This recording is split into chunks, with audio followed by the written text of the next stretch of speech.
من فضيلة الدكتور عبد العزيز الطريفي. السلام عليكم ورحمة الله. عليكم السلام ورحمة الله وبركاته. تفضل يا شيخ. بسم الله الرحمن الرحيم. الأخي الكريم، الحديث متشعب ويبدو أن الوقت كذلك أيضا ضيق، لكن لي وقفات يسيرة على عجالة في كلام الضيف، وهي ما يتعلق بنقله عن الإمام مالك عليه رحمة الله في مسألة الأكل مع المرأة. لا يليق الحقيقة بشر كلام الإمام مالك عليه رحمة الله. أقول حفظك الله، الإمام مالك عليه رحمة الله كلامه بين، لا ينبغي أن يجهز من موضع دون موضع. الإمام مالك يقصد المرأة المتجالة يعني الكبيرة، والدليل على ذلك أنه قال في الموطأ لما سئل هل يسلم الرجل على المرأة قال أما المتجالة فلا أكرهه، وأما الشابة فلا. ومراده من ذلك عليه رحمة الله في تفريقه بين المتجالة والشابة. فكيف يجيز الإمام مالك للرجل أن لا يسلم على الشابة ثم نقول له أنه يجوز أن يأكل معها؟ هذا بالنسبة لما نقله عن الإمام مالك عليه رحمة الله. أما بالنسبة للنقول التي ينقلها عن الأئمة عليهم رحمة الله، فيظهر أن ثمة اضطرابا في الأصول لدى الضيف بمسألة التأصيلات والمصطلح ونحو ذلك.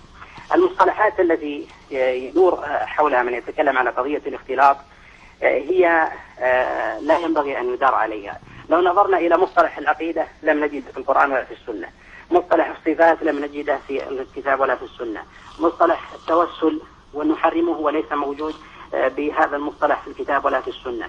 إذن هذا نبطل الدين كله بمجرد مصطلح نلف وندور حوله.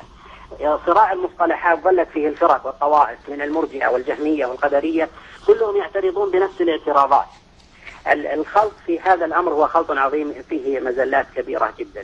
بالنسبة للأدلة التي الحاسمة في هذا الأمر عن النبي عليه الصلاة والسلام، ذكر الضيف أنه التعليم لا يوجد في زمن النبي عليه الصلاة والسلام وهذا أمر جديد وهؤلاء أعداء كل جديد. هذا كلام لا ينبغي الحقيقة. ثبت في البخاري من حديث أبي سعيد الخدري أن النساء جاءن إلى النبي عليه الصلاة والسلام فقلنا غلبنا عليك الرجال فاجعل لنا يوما. لا تكرمت يا دكتور، خلك معي. عندك أي اعتراض على كلام دكتور؟ عندي. أي تفضل وبسرعة. خلك معنا يا دكتور عبد العزيز. نعم.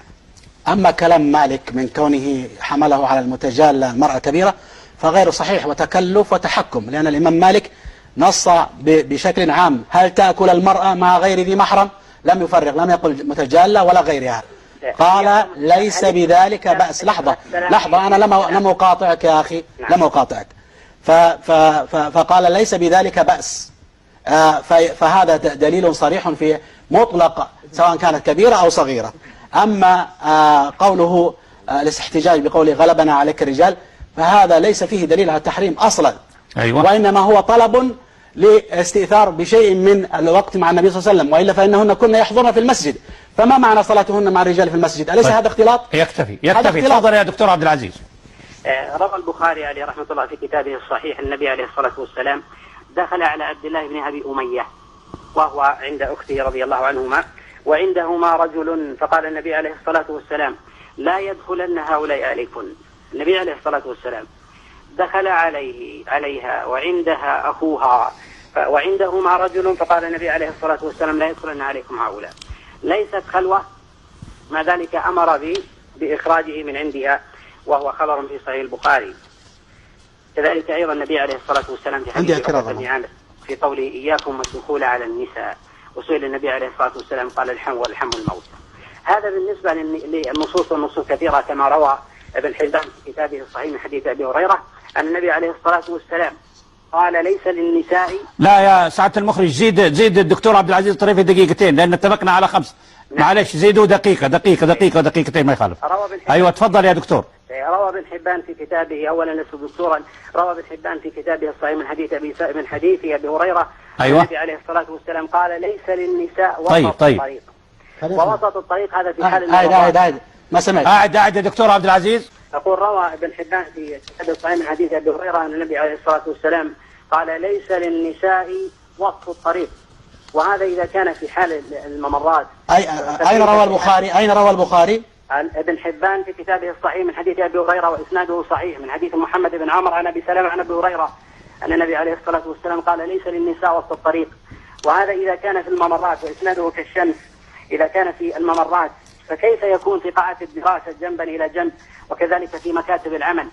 وقد يتكلف متكلف يقول أن المراد بذلك الاحتكاك. هل اعتاد الرجال أن يحتكون أكتافهم ببعض فضلا إجلالهم واحترامهم للنساء؟